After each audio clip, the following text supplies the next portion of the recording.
People keep on wondering, how do you find the right partner? How do you know that this is the right person for me? How do you know that this person won't disappoint me or break my heart? So many singles out there, they are scared to relate these days.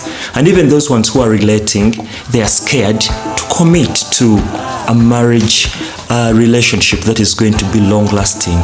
But how did we get here?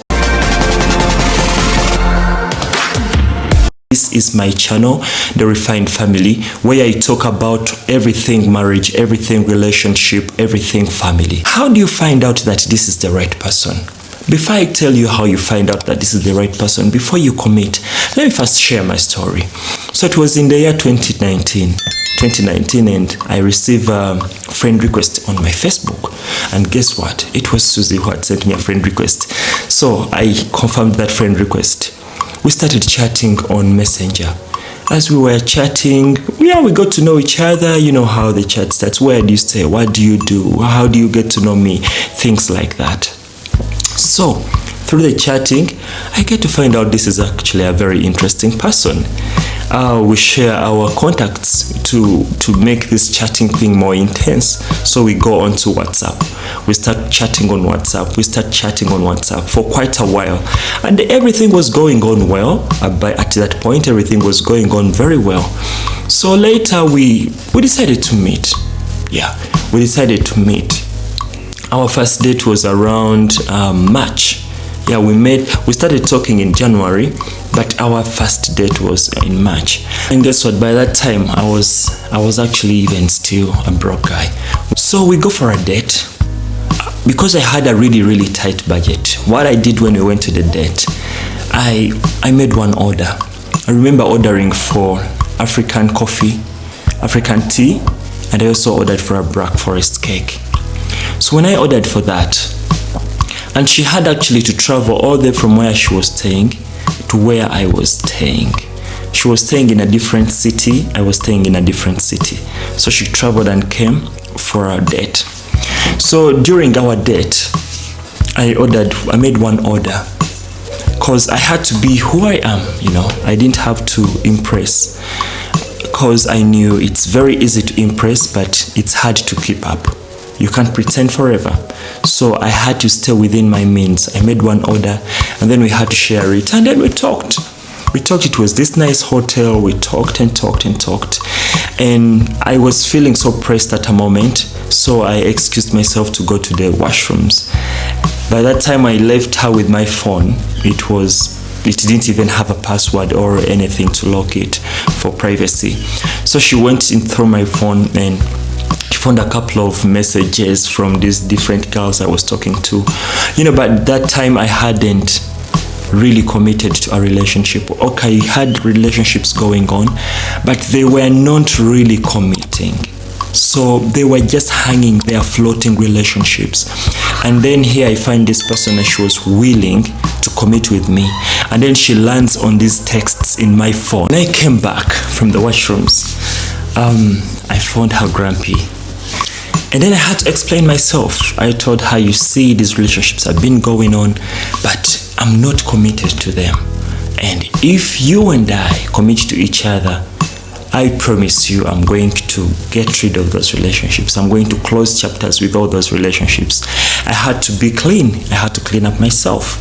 Because when you start a relationship on grounds of lies, when you start up a relationship on grounds of pretense, on grounds of being who you not really are, it's gonna be a tough relationship when you get in the future. So I had to clean house at that very moment. So we talked. We had coffee and tried to bring her back in the mood. And since she was coming from a different city and she came into my city where I was staying, it was becoming late. By that time it was around 9 p.m. And getting to her place where she was staying, it was going to take her around 2 hours. That means she would get there at 11 p.m. So I suggested, why don't you stay over my place? So that moment, you know what it means these days when someone tells you stay over my place, the expectations. You know what I'm talking about. So, you know what happened? I took her over to my place and we had a good night. Whatever happened that night, the rest is history. But we had a good night. It was a Saturday evening, and in the morning it was going to be a Sunday. So on that Sunday morning, we go to church, and later she goes back to her place. But that's basically how my wife and I actually met. Long story short, that was in March, and around July, I requested, I had that strong conviction. I was so convinced that this is the person I've been looking for. She also went ahead and she had to close all the relationships she was in just to commit.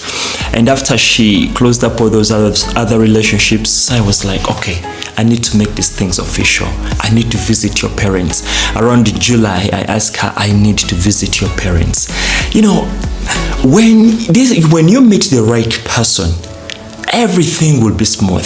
That's number one thing to consider. How do you know that this is the right person? Everything will be smooth. Everything will be smooth. Like things that take people so much time to achieve, it will take you a very little time to achieve. Very many people can be dating for so many years when the husband or the wife doesn't want to commit. But when your right time has come, things will be swift. What takes people ages, for you it will take you very few hours.